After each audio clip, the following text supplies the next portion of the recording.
പരിശുദ്ധ പരമദിവ്യകാരുണ്യേശോയ്ക്ക് എന്നേരവും ആരാധനയും സ്തുതിയും പുകഴ്ചയുണ്ടായിരിക്കട്ടെ. ഇന്ന് ഡിസംബർ മാസം 21-ാം തീയതി ഞായറാഴ്ച, കർത്താവിന് പ്രതിഷ്ഠിതമായ ദിവസം.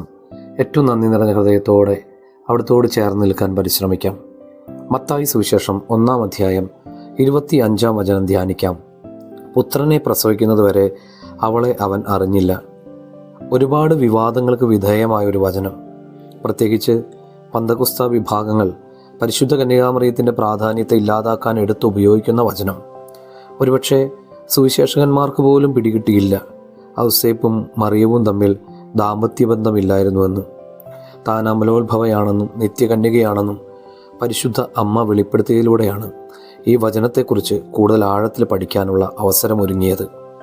കർത്താവേ, ഞങ്ങളുടെ എല്ലാ ദമ്പതിമാർക്കും പരസ്പര സ്നേഹത്തോടെ എല്ലാവരെ കൊണ്ടും നല്ലത് മാത്രം പറയിപ്പിക്കത്തക്ക വിധത്തിൽ ജീവിക്കാനുള്ള കൃപ നൽകണമേ. എല്ലാവർക്കും നല്ലൊരു ഞായറാഴ്ച ആശംസിക്കുന്നു. നമ്മുടെ കർത്താവ് ഈശോ മിശിഹായുടെ കൃപയും പിതാവായ ദൈവത്തിൻ്റെ സ്നേഹവും പരിശുദ്ധാത്മാവിൻ്റെ സഹവാസവും ഉണ്ടാകട്ടെ, ഇപ്പോഴും എപ്പോഴും എന്നേക്കും. ആമേൻ.